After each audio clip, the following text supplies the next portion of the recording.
بسم اللہ الرحمن الرحیم قد مکر الذین من قبلہم فأتی اللہ بنیانہم من القواعد۔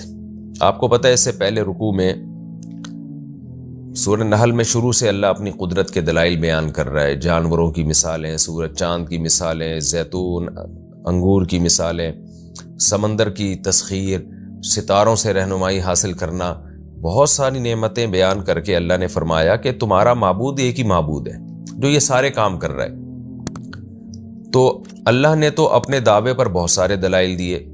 پھر جو اللہ کے دعوے کو نہیں مانتے تھے، جو مشرکین تھے، ان کی ہٹ دھرمی کا تذکرہ کیا پچھلے رکوع میں کہ وَإِذَا قِيلَ لَهُم مَاذَا أَنزَلَ رَبُّكُمْ، جب ان سے کہا جاتا ہے تمہارے رب نے کیا نازل کیا، تو اتنا پیارا کلام نازل ہو رہا ہے، ایسا فطرت کو اپیل کر رہا ہے، لیکن یہ ضد اور ہٹ دھرمی میں کیا کہتے ہیں؟ اساطیر الاولین، پرانے لوگوں کے افسانے ہیں یہ تو یہ پچھلے رکوع میں اس کا تذکرہ تھا۔ تو اسی بات کو آگے اللہ تعالیٰ اس رکوع میں بیان کرتے ہیں کہ یہ کوئی پہلا مکر و فریب نہیں ہے، یہ اس طرح سے باتیں کرنا، قرآن کا مذاق اڑانا، یہ بھی ایک قسم کا مکر ہے نا، اسلام کے خلاف، اللہ کے خلاف، اللہ کے رسول کے خلاف۔ تو اللہ نبی صلی اللہ علیہ وسلم کو تسلی دے رہے ہیں کہ یہ فرسٹ ٹائم نہیں ہوا، پہلے بہت ہو چکا ہے، اس سے بڑے بڑے مکر ہو چکے ہیں، اسی کا تذکرہ اللہ نے کیا۔ قد مکر الذین من قبلہم، ان سے پہلے لوگوں نے بھی بڑے بڑے مکر کیے ہیں، اور مکر کی پوری بنیادیں کھڑی کر دی ہیں، انہوں نے بلڈنگیں بنا دی ہیں مکر و فریب کی، لیکن اللہ نے ان بلڈنگوں کو جڑ سے ختم کیا، یعنی اللہ تعالیٰ نے ان بلڈنگوں کو اوپر سے نہیں گرایا۔ جب ان قوموں کا وقت پورا ہوا نا، تو اللہ نے جڑ پہ ان کے وار کیا، بلڈنگوں کے، ان کی بنیادوں پہ وار کیا، اور وہ ان کے مکر و فریب کی بلڈنگوں کی چھتیں انہی کے اوپر آ کے گری ہیں، تو ان کا بھی وہی حشر ہونے والا ہے۔ قد مکر الذین من قبلہم، تحقیق ان سے پہلے لوگوں نے بھی مکر و فریب کیا، فأتی اللہ بنیانہم من القواعد، اللہ ان کی عمارتوں پہ آیا ان کی بنیاد سے، فخر علیہم السقف من فوقہم، اور پھر انہی کے اوپر سے اس کی چھت ان کے اوپر آ کے گری ہے، واتاہم العذاب، اور ان پر ایسے طور پر عذاب آیا، من حیث لا یشعرون، اس طور پر کہ ان کو شعور بھی نہیں ہوا۔ تو جب اللہ نے اتنے دلائل کے انبار لگا دیے تو کافر کو ماننا چاہیے اللہ کی بات، اور اس کو ایمان لانا چاہیے۔ اگر نہیں لاتا اور مکر و فریب کے جال بننا شروع کر دیتا ہے تو یہ جال بالآخر اسی کے اوپر اس جال میں یہ بالآخر خود ہی پھنسے گا۔ ثم یوم القیامہ، اور یہ تو دنیا کا حال ہوا، قیامت میں تو اور زیادہ ذلیل ہونے والے ہیں۔ پھر قیامت کے دن اللہ ان کو رسوا کرے گا اور کہے گا این شرکائی الذین کنتم تشاقون فیہم، کہاں گئے تمہارے وہ شرکا؟ میرے شرکا کا مطلب وہ جن کو میرے ساتھ شریک کیا تھا، جن کو تم میرا شریک سمجھتے تھے، یعنی تمہارے زعم کے مطابق، تمہارے خیال کے مطابق جو میرے شرکا تھے، وہ کہاں گئے جن کے بارے میں تم جھگڑا کیا کرتے تھے؟ یعنی پیغمبروں سے جھگڑتے تھے اور کہتے تھے اللہ نے ان کو بھی اختیارات دے رکھے ہیں، وہ کہاں گئے آج؟ وہ تمہاری مدد کیوں نہیں کر رہے؟ قال الذین اوتوا العلم، ایسے موقع پہ وہ لوگ جن کو علم دیا تھا اللہ نے، یعنی دنیا میں اللہ نے دین کا علم دیا تھا، توحید کا علم دیا تھا، اپنی معرفت کا علم دیا تھا، وہ لوگ کہیں گے ان الخزی اليوم، واقعی آج کے دن جو ذلت ہے، والسوء، اور برائی ہے، علی الکافرین، کافروں پر آ چکی ہے۔ یعنی واقعی جس کو ذلت کہا جاتا ہے اور جس کو مصیبت کہا جاتا ہے، حقیقی معنوں میں آج کافر اس میں مبتلا ہوئے ہیں، جیسے اللہ نے کہا تھا، واقعی یہ بات درست ہوئی ہے۔ یہ کون سے کافر ہیں جو اس دن ذلیل ہوں گے، رسوا ہوں گے؟ اس کا قرآن تذکرہ کرتا ہے، الذین تتوفاہم الملائکۃ، یہ وہ لوگ تھے جن کو توبہ کی توفیق نہیں ملی تھی، جنہوں نے کنٹینیو جرم کیا، یہاں تک کہ جب فرشتے وفات ان کو دینے لگے، ان کی روحوں کو قبض کرنے لگے، تو ظالمی انفسہم، اس حال میں ان کی روحوں کو قبض کیا کہ یہ اس وقت بھی اپنے اوپر ظلم کر رہے تھے، یعنی عقیدہ توحید کو اور رسالت کو اور اسلام کو قبول نہیں کر رہے تھے، اس کو ظلم سے تعبیر کیا ہے۔ یعنی اس میں اللہ نے یہ بھی بتا دیا کہ اس سے پہلے اگر کوئی ایمان لے آتا ہے، توبہ کر لیتا ہے، تو اس کی توبہ قابل قبول ہے، تو وہی کافر ہمیشہ جہنم میں جلے گا جو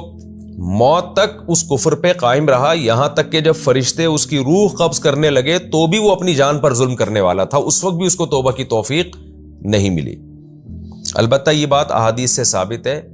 کہ جب وہ فرشتوں کو اپنی آنکھوں سے دیکھ لے یا برزخ کی چیزیں دیکھ لے، پھر ایمان قابل قبول نہیں ہے۔ تو یہ اس سے پہلے جیسے کہ حدیث میں آتا ہے، ان اللہ یقبل توبۃ عبدہ ما لم یغرغر، اللہ تعالیٰ بندے کی توبہ اس وقت تک قبول کرتے ہیں جب تک غرغرہ لاحق نہیں ہوتا، یعنی موت کے جو جھٹکے لگتے ہیں نا آخر میں، بالکل جب برزخ کی چیزیں دیکھنا شروع کر دیتا ہے اس سے پہلے پہلے توبہ قبول ہوتی ہے۔ اللہ ہمیں سچی توبہ کی توفیق عطا فرمائے۔ فَأَلْقَوُا السَّلَامَ، تو اللہ فرماتے ہیں جب قیامت کے دن یہ ذلیل ہوں گے تو کیا کریں گے، یہ سلو پیش کریں گے۔ سلو پیش کرنے کا مطلب یہ ہے کہ ہتھیار ڈال دیں گے گویا کے، اور کیسے ڈالیں گے کہ بھئی دنیا میں تو یہ کہا کرتے تھے، جیسے کہ اگلے رکوع میں آ رہا ہے کہ ہم تو شرک کرتے ہیں اور اللہ اس شرک پہ راضی بھی ہے، اگر اللہ راضی نہ ہوتا تو ہمیں روکتا کیوں نہیں ہے، تو ہم تو کرتے ہیں اور ببانگ دہل کریں گے۔ یہ اگلے رکوع میں آ رہا ہے۔ لیکن قیامت کے دن کیا کہیں گے، ان کو پتہ ہے کہ اللہ تعالیٰ نے گواہیوں کا نظام قائم کیا ہے، ہاتھ گواہی دے رہے ہیں، زبان گواہی دے رہی ہے، اور گواہیوں کا ایک نظام ہے، تو سب سے پہلے تو جرم اس پہ ثابت ہوتا ہے نا جو جرم کا خود ہی اقرار کر لے، پھر تو گواہیوں کی ضرورت ہی نہیں رہتی۔ اور مجرم اگر بڑے مضبوط لہجے میں جرم کا انکار کر دے تو بھی کیس میں جج جو ہے کنفیوژن میں مبتلا ہو جاتا ہے کہ اتنے کانفیڈنس کے ساتھ یہ انکار کر رہا ہے کہ میں نے یہ جرم کیا ہی نہیں ہے، تو ہو سکتا ہے نہ کیا ہو۔ تو قرآن کہتا ہے یہ کس طرح سے سلو کی کوشش کریں گے، یعنی سلو کا مطلب تاکہ اللہ کا عذاب ان سے دور ہو جائے۔ فَأَلْقَوُا السَّلَامَ، تو یہ سلامتی ڈال دیں گے، کیسے، مَا كُنَّا نَعْمَلُ مِن سُوءٍ، کہ ہم نے سرے سے کوئی برائی کی ہی نہیں ہے، ہم تو برائی کرتے ہی نہیں تھے۔ تو یہ مختلف کافروں کے اللہ نے قیامت کے دن مختلف احوال بیان کیے۔ کچھ کافر یہ کہیں گے کہ ہم کیا کرتے تھے لیکن اے اللہ تو اس پہ راضی تھا، تو اگر روکنا چاہتا تو روک سکتا تھا۔ کچھ کافر یہ کہیں گے کہ ہم نے اس لیے کیا کفر اور شرک کہ ہمارے باپ دادا ہمارا خاندان کیا کرتا تھا، تو مختلف عذر ہوں گے۔ اور کچھ ایسے بھی ہوں گے جو یہ انکار کر دیں گے، وہ کہیں گے کہ ہم نے تو کیا ہی نہیں ہے۔ اب ظاہر ہے سب کو پتہ ہے کہ اللہ عالم الغیب ہے، لیکن جب انسان عذاب کو دیکھتا ہے، مصیبت کو دیکھتا ہے، تو وہ یہ نہیں دیکھتا کہ میری بات سنی جائے گی کہ نہیں سنی جائے گی، بس وہ چیخنا چلانا شروع کر دیتا ہے۔ اس کی مثال ایسے ہے جیسے کسی شخص کو پھانسی کے پھندے پہ آپ لے کے جا رہے ہو، اسے یقین ہے کہ جو جلاد ہے بڑا طاقتور ہے اور اس کے ساتھ 10-15 لوگ اور ہیں اور چاروں طرف سے جیل کے دروازے بند ہیں، میں کہیں بھاگ نہیں سکتا، لیکن پھر بھی وہ بھاگنے کی کوشش کرتا ہے، حالانکہ اس کو 100% یقین ہے کہ میرے بس میں ہے ہی نہیں۔ لیکن انسان کی یہ نیچر ہے کہ جب وہ مصیبت میں پھنستا ہے نا تو وہ یہ نہیں دیکھتا کہ اس مصیبت سے نکلنے کے لیے میرے پاس راستہ ہے یا نہیں ہے، بلکہ بعض انسان اپنی ایڑی چوٹی کا پورا زور لگا دیتے ہیں اس یقین کے باوجود کہ یہ زور ہمارے کام نہیں آئے گا۔ تو یہی کنڈیشن کافروں کی ہوگی کہ انہیں اگرچہ پتہ ہے کہ اللہ عالم الغیب ہے، اللہ کو سب پتہ ہے ہم کیا کر کے آئے ہیں، لیکن ایک آخری زور کے طور پر، آخری وار کے طور پر کہ شاید اس بیس پر ہماری بخشش ہو جائے اور اللہ ہمیں معاف کر دے کہ ہم خود اقرار جرم نہ کریں، ہم خود انکار کر دیں کہ ہم نے جرم نہیں کیا، تو وہ کہیں گے ما کننا نعمل من سوء، کہ ہم نے تو کوئی برائی سرے سے کی ہی نہیں ہے، تو ہمیں سزا کس بات کی دی جا رہی ہے۔ بلا، اللہ کہے گا نا نا نا نا، کیوں نہیں، ان اللہ علیم بما کنتم تعملون، اللہ جانتا ہے ان اعمال کو جو تم کیا کرتے تھے۔ فادخلوا ابواب جہنم، داخل ہو جاؤ جہنم کے دروازوں میں، خالدین فیہا، ہمیشہ ہمیشہ اس آگ میں رہو گے تم۔ آپ سوچئے کیا گزرے گی اس شخص کے اوپر جس کو جہنم کی آگ میں داخل کیا جا رہا ہوگا، اور انسان کتنے بھی بڑے ٹینشن میں آئے نا، کتنی بھی بڑی ٹینشن میں، جیل میں بھی ڈال دیا جائے نا، تو ایک امید ہوتی ہے کہ ایک دن تو میں اس سے نکلوں گا، لیکن آپ سوچئے کہ اس وقت کافر پہ، اللہ کے نافرمان پہ کیا گزرے گی جب اسے یہ کہا جائے گا کہ تو اس میں داخل ہو جا اور اب واپسی کی امید تیرے لیے ختم ہو چکی ہے۔ اس لیے خوب سمجھ لیں، ایمان اللہ کی بہت بڑی رحمت ہے۔ یہ جو توحید پہ قائم ہے، اسلام پہ قائم ہے، یہ معمولی نعمت نہیں ہے۔ آج ہمارے جو نوجوان لوگ دوسرے کنٹریز میں جاتے ہیں، غیر مسلم کنٹریز میں، یورپ، امریکہ، مغرب وغیرہ میں جاتے ہیں، تو ان کے کو اپنا اسلام بہت ہلکا لگنے لگتا ہے، چھوٹی چھوٹی باتوں پہ اسلام چھوڑ دیتے ہیں، کفریہ کلمات کہنا شروع کر دیتے ہیں۔ تو یہ بہت ڈینجرس بات ہے کہ اللہ نے آپ کو جو ایمان کی جو سب سے بڑی نعمت دی تھی، آپ اس سے دستبردار ہو گئے۔ تو اپنے اولاد کی بھی ایمان کی بڑی فکر کرنی چاہیے جب آپ غیر مسلم کنٹریز میں جا کے رہتے ہیں۔ مسلم کنٹریز میں تو عموماً الحمدللہ میجورٹی کا ایمان محفوظ رہتا ہے، لیکن جہاں زیادہ تر غیر مسلم ہوتے ہیں وہاں یہ بڑا خطرناک معاملہ ہو جاتا ہے. میں نے دیکھا ہے کہ پوری نسلیں خراب ہو گئیں اور غیر مسلم بن گئیں. تو اللہ نے فرمایا فَلَبِئْسَ مَثْوَى الْمُتَكَبِّرِينَ، کتنا ہی برا ٹھکانہ ہے تکبر کرنے والوں کا. کیسے تکبر کہ انہوں نے اس خدا کا انکار کیا جس نے ان کو پیدا کیا. کوئی سائنسدانوں کی باتوں میں آ کے انکار کر رہا ہے،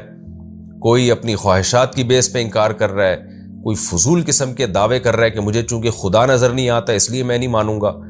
تو کفر کی مختلف بنیادیں ہیں اور ساری بنیادیں کھوکھلی ہیں، کوئی مضبوط بنیاد نہیں ہے. فَلَبِئْسَ مَثْوَى الْمُتَكَبِّرِينَ، اللہ کہتے ہیں تکبر کرنے والوں کا کیسا برا ٹھکانہ. انہوں نے کبر کیا تھا نا، کھانے پینے میں لگے رہے تھے، ترقیوں میں لگے رہے تھے، مجھے بھول گئے تھے، اس کا ٹھکانہ بہت برا ہے. وَقِيلَ لِلَّذِينَ اتَّقَوْا، آپ کو معلوم ہے پچھلے رکوع کے آخر میں جو مشرکین ہیں ان کی ہٹ دھرمی کا تذکرہ ہوا کہ اتنی قدرت کے دلائل دیکھنے کے بعد بھی جب ان سے کہا جاتا ہے کہ اللہ نے کیا نازل کیا، یعنی اتنا اچھا کلام نازل ہو رہا ہے جس میں اللہ نے ایسے دلائل دیے، تو یہ مذاق اڑاتے ہیں، کہتے ہیں پچھلے لوگوں کے افسانے ہیں. تو اللہ کہتے ہیں سارے لوگ ایسے نہیں ہیں. جن کے دلوں میں اللہ کا خوف ہے، جب ان سے کوئی ایک نیوٹرل آدمی آ کے پوچھتا ہے کہ بتاؤ محمد صلی اللہ علیہ وسلم پہ کیا نازل ہوا، ایسے بھی ہمیں واقعات ملتے ہیں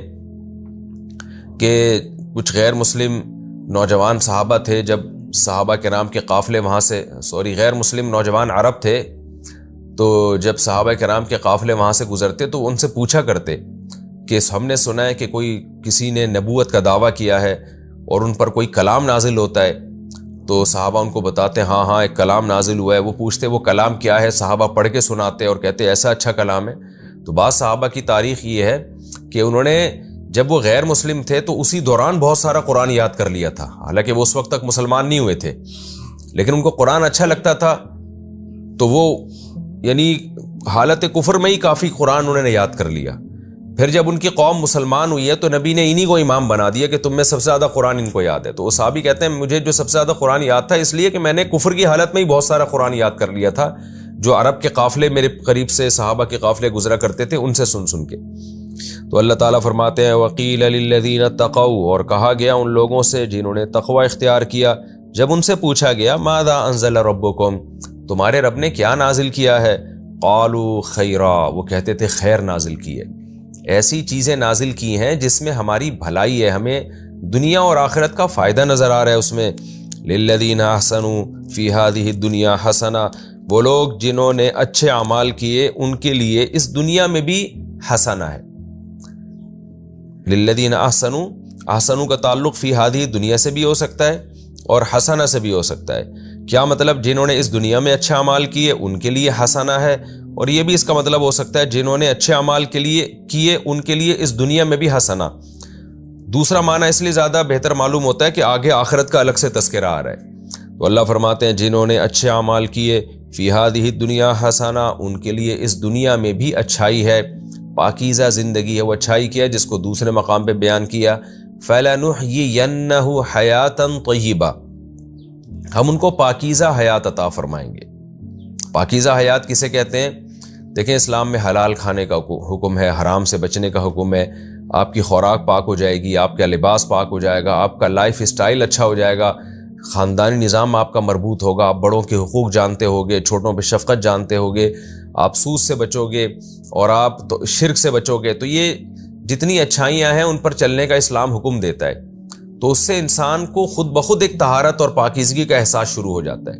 یہی وجہ ہے کہ جو لوگ نیک اعمال کرتے ہیں پھر ان کو کفر کی زندگی سے نفرت ہو جاتی ہے. بالکل ایسے جیسے جو آدمی روزانہ نہاتا ہو، صاف ستھرے کپڑے پہنتا ہو، اسے بدبو سے کس قدر نفرت ہو جائے گی. تو یہی حال ہے اہل اسلام اور اہل تقوی کا، جو شریعت کو صحیح طرح سے فالو کرتے ہیں. وَلَدَارُ الْآخِرَةِ خَيْرٌ، اللہ فرماتے ہیں تو دنیا میں بھی حسنہ ہے اور آخرت کا گھر تو اور بھی زیادہ بہتر ہے. وَلَنِعْمَ دَارُ الْمُتَّقِينَ، اور کیا ہی بہتر پرہیزگاروں کا گھر ہے وہ. یعنی اللہ خود تعجب گویا، اللہ کو تو تعجب نہیں ہوتا لیکن تعجب کا صیغہ استعمال کر رہے ہیں ہمیں سمجھانے کے لیے. نعمہ جو ہے یہ تعجب کا صیغہ ہے نا، گویا اللہ کو تعجب ہو رہا ہے کہ کتنا بہترین گھر ہے پرہیزگاروں کے لیے. وہ کون سا گھر ہے جس پہ گویا اللہ تعالیٰ بھی تعجب کا اظہار کر رہے ہیں. وہ گھر کون سا ہے؟ جنات عدن، ہمیشگی کے باغات، یدخلونہا جس میں یہ لوگ داخل ہوں گے، تجری من تحتہا الانہار جن کے نیچے نہریں بہتی ہوں گی، لہم فیہا ما یشاؤون اور ان کے لیے ان باغات میں ما ہر وہ کچھ ہے، یشاؤون جو یہ چاہیں گے، جو خواہش دل میں پیدا ہوگی وہ پوری ہوگی۔ کذالک یجزی اللہ المتقین جو برائیوں سے بچنے والے، اللہ سے ڈرنے والے لوگ ہیں، اللہ ان کو اسی طرح سے بدلہ دیا کرتا ہے، یہ اللہ کی عادت ہے۔ الذین تتوفاہم الملائکۃ یہ کون ہے جو نیکی پہ قائم رہے؟ تو یہاں بھی اللہ نے تذکرہ کیا یہ وہ لوگ ہیں جو موت تک نیکی پہ قائم رہے۔ بعض لوگ زندگی کے ابتدائی حصے میں بہت پرہیزگار ہوتے ہیں لیکن پھر وہ گمراہ ہو جاتے ہیں، تو اللہ نے فرمایا یہ وہ لوگ نہیں تھے، بلکہ یہ وہ لوگ تھے تتوفاہم الملائکۃ کہ جب فرشتے ان کی روحوں کو قبض کر رہے تھے، طیبین تو یہ اس وقت بھی مطمئن تھے، خوش تھے۔ خوش تھے کا مطلب ایمان پر قائم تھے یہ، اور اس میں اس طرف بھی اشارہ ہے کہ موت کے وقت بھی ایک تو موت کی مادی تکلیف جو ہوتی ہے نا، جو ہماری باڈی کو ہوتی ہے، وہ تو نیک کو بھی ہو سکتی ہے، اور بعض دفعہ وہ برے آدمی کو نہیں ہوتی، بے ہوش ہو کے مر گیا وہ پتہ ہی نہیں چلے گا اس کو، لیکن جو روح نکلنے کی خاص اذیت ہے وہ صرف نافرمان کو ہوتی ہے، وہ فرما بردار کو نہیں ہوتی، جس کا والنازعات غرقا والناشطات نشطا اس میں اللہ نے تذکرہ کیا ہے۔ تو طیبین کا مطلب یہاں بھی یہی ہے کہ جب روح قبض ہو رہی ہوتی ہے تو ایک خاص اطمینان ہوتا ہے نیک روح کو کہ میرا ٹھکانہ اچھا ٹھکانہ ہے۔ تو اللہ فرماتے ہیں جن کی یہ کنڈیشن تھی تو یہ وہ لوگ ہیں جن کو ہم نے متقی کہا ہے، ان کے لیے جنت کے باغات ہیں۔ یقولون فرشتے ان سے کہہ رہے ہوں گے سلام علیکم تم پر سلامتی ہو، ادخلوا الجنہ یہ فرشتے اس وقت کہیں گے جب جنت قائم ہوگی۔ موت کے وقت تو ایک الگ خوشی ہوگی جس میں ان کو جنت کی خوشخبریاں دی جائیں گی، برزخ کی زندگی ہے اس کے بعد، لیکن حقیقی جنت قرآن سے پتہ چلتا ہے کہ میدان حشر قائم ہونے کے بعد ہوگی۔ تو فرشتے اس وقت کہیں گے سلام علیکم تم پر سلامتی ہو۔ میں نے بتایا نا بار بار کہ قرآن کے واقعات میں ترتیب نہیں ہوتی، ہو سکتا ہے ایک بات صدیوں بعد ہو اور اس سے پہلے والا واقعہ صدیوں پہلے ہو، لیکن قرآن دونوں کو ملا کے بیان کر دیتا ہے۔ اب جب روح نکلنے کا منظر تھا وہ تو اس وقت تھا جب وہ موت مر رہے تھے، اور جو یہ جو ہے ادخلوا الجنہ جنت میں داخل ہو جاؤ، یہ کئی سالوں ہزاروں سال کے بعد بھی ہو سکتا ہے، یہ جب میدان حشر قائم ہوگا۔ اور یہ بھی ممکن ہے کہ یہاں جنت سے مراد جو برزخ میں جو جنت کی کھڑکیاں کھول دی جاتی ہیں قبر میں، ہو سکتا ہے وہ بھی مراد ہو۔ اس کا بھی قرآن سے ثبوت ملتا ہے سورہ یاسین سے، کہ سورہ یاسین میں آتا ہے کہ ایک جو جس کو حبیب نجار کہا جاتا ہے، جس نے ایمان قبول کیا اور اس کی قوم نے اس کو قتل کر دیا، تو جیسے ہی قتل کیا ہے قرآن کہتے ہیں قیل ادخل الجنہ، اس سے کہا گیا جنت میں داخل ہو جا۔ اب یہاں بھی یہ سوال پیدا ہوتا ہے کہ جنت تو بھائی میدان حشر کے بعد قائم ہوگی، یہاں بھی علماء نے لکھا ہے کہ قیل ادخل الجنہ سے مراد برزخ کی زندگی ہے، کہ وہ بھی ایک نوعیت کی جنت ہی ہے، اگرچہ حقیقی جنت نہیں ہے وہ۔ ادخلوا الجنت بما کنتم تعملون داخل ہو جاؤ جنت میں ان اعمال کی وجہ سے جو تم کیا کرتے تھے۔ اللہ تعالیٰ کی عادت ہے جہاں اہل جہنم کا تذکرہ کرتے ہیں وہیں اہل جنت کا بھی، تو یہاں بھی اللہ نے ایسے ہی کیا۔